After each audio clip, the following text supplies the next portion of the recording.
আসসালামু আলাইকুম। সুমি রান্নাঘর থেকে আরও একটি নতুন রেসিপি আপনাদের মাঝে শেয়ার করব। আজকে আপনাদের দেখাবো একটা ডিম দিয়ে 2 কাপ ময়দা দিয়ে কিভাবে ডোনাট বানিয়ে খেতে পারেন। তাই আর দেরি না করে মূল রেসিপিতে চলে যায়। দেখেন আমার ডোনাটগুলো কত সুন্দর হয়েছে, ভিতরটা কত সফট হয়েছে।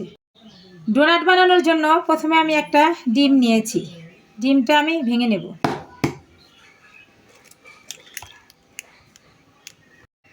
ডিমটা আমি একটু ঘুটে নেব। 2 কাপ ময়দা দেব।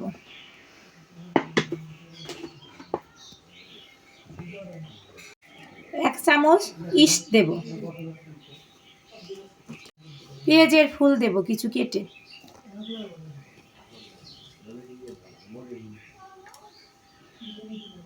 কাঁচামরিচ কাটা দেব 2-3টা।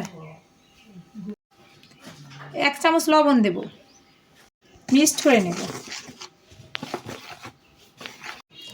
অল্প অল্প করে পানি দিয়ে মিক্সড করে নেব।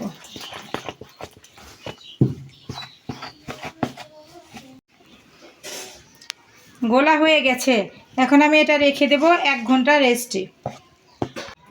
1 ঘন্টা পরে ফিরে আসলাম। দেখেন কেমন হয়েছে গোলাটা।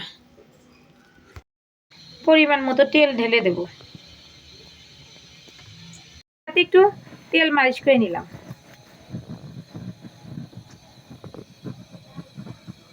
দুই হাত দিয়ে এভাবে দিয়ে দেব।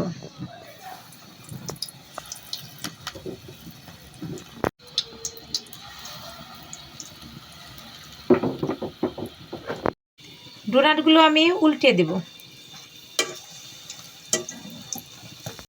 হয়ে গেছে, এখন কড়াই থেকে তুলে নেব।